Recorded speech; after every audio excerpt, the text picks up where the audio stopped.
Oh nay, that's not good at all.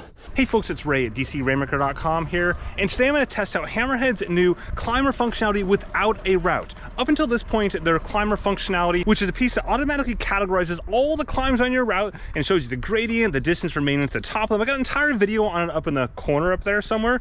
Basically, that feature always depended on a route. Just like Garmin's feature for Garmin's ClimbPro also depends on you loading a route ahead of time. However, with today's update on the Hammerhead, no more routes are required. So I've got myself this random neighborhood here, and I say random because I don't have like an epic climb today. I've just got like this nondescript neighborhood behind me, and the reason why I'm here is it's the only hill anywhere within like 100-200 kilometers of where I live from Amsterdam, so this is gonna have to do. And there's only two approaches to it. I've got this one here, it's a little bit more shallow, and I've got one on the other side, it's a little more steep. And I'm gonna simply approach the climb and see if it automatically trips the climber on the unit itself. I've got no route loaded at all into the Hammerhead Karoo 2. It's just gonna simply me riding along the streets and hoping it works out.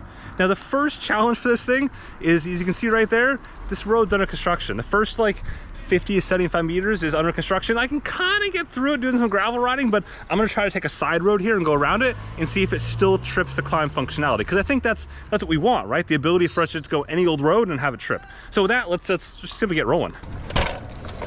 The Land Rover there just went for it, but I'm gonna try doing this way first. Now, you know what? Let's screw it. Land Rover does it. A couple 7-year-olds just went down. I can do this too. Here we go. It's just like an optional closer. Hopefully I don't flat these tires. Okay, now I'm looking for the screen there to pop up that it's got to climb. Whoopsies, that was good. Oh nay.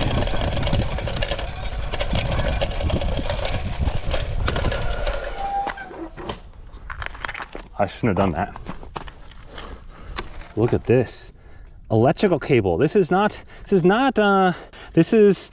wrong kind of cable for Di2 here, folks. This bike does have Di2, but I don't need this particular type of cable in there. So hook that back up. Sorry, Cannondale, for your loaner bike. It's got some little marks there. Okay, we are ready to go. Hopefully we'll not hit any more electrical cables. Not see that one coming, literally. Okay, oops, that didn't sound good. And gotta get around here.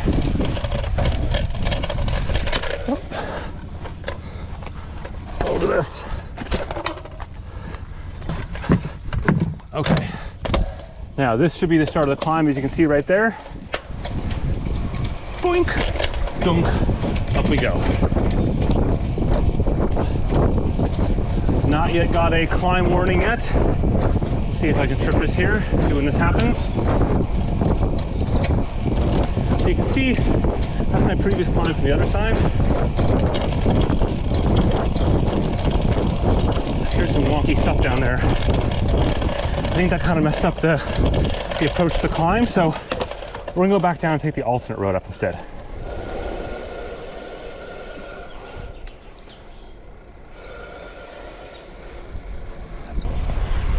Okay, here we are starting this next climb right now. There we go, boom, right away it shows it starting climb 2. That quickly. As soon as it checks it going back up here, half a kilometer remaining, 26 whole meters to the top. And then boom, started the climb right there. So that was the pre-warning. You can see right now it's showing the half height one, but I can swipe up to show me the full height right there. In the top, that's showing the larger chunks of the climb gradient. That middle ticker bar is showing it in 100-meter increments. That's a Strava segment triggering. So you got 22 meters of elevation gain at the top, 300 meters or 0.3 kilometers to the top. Grade right now is 4% and increasing as you approach the yellow chunk there. This is climb number 2 of the day that I've done. So day 1 before this, 8% grade. It's working perfect. It's exactly what I want.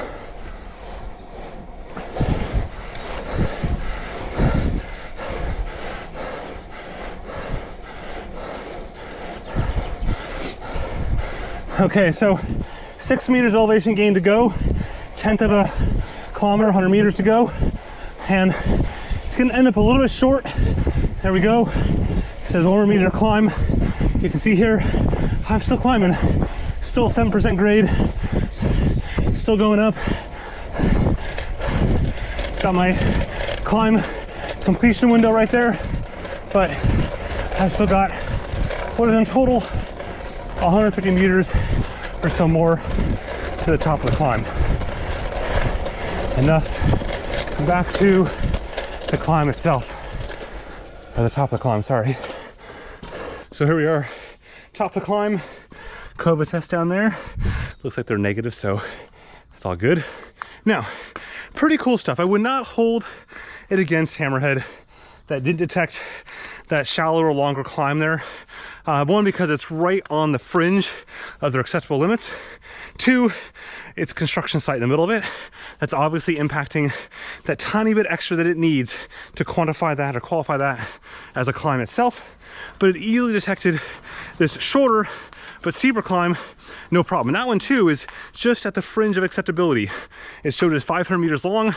Their acceptability minimum is 400 meters long, so that worked just fine. Now, in terms of other changes to it, there are no other ones except for the huge change, obviously, that it can now auto-detect climbs without a route. But for things like accuracy, you saw in my video last week how accuracy of the gradient displayed tends to be pretty bad in a lot of cases, especially in the mountains. That doesn't change here. They'll still be beholden to the same underlying data as they were before. But still, having the ability just to like rides like this where I may not load up an actual route, just simply going off on your normal kind of weekday, weekend routes that you know already without a route, those are exactly what this is for. Just like Strava live segments pop up automatically, the same sort of thing. You don't have to have anything loaded, it just simply works. Oh, and in case you're wondering what happens if you just turn off of a climb, it just ends climber. It's as easy as that. So just like a Strava live segment will work, if you exit the live segment, it just says, hey, we're all done with that, and moves on to whatever you're doing beforehand. So kudos to Hammerhead for this. This is super cool stuff. I really appreciate their innovation here. Like, they've just been innovating every single month. There's new features, new stuff. They're like, without question, deploying the most new features to any bike computer out there in the market today, and it shows and stuff like this. Anyways, if you found this video interesting or useful, whack that like button at the bottom there, or hit subscribe for plenty more sports technology goodness. We got a couple pretty cool weeks coming up that you do not want to miss. With that, have a good one. Watch out for deadly frogs, folks. Attacking frogs, they will always out to get you.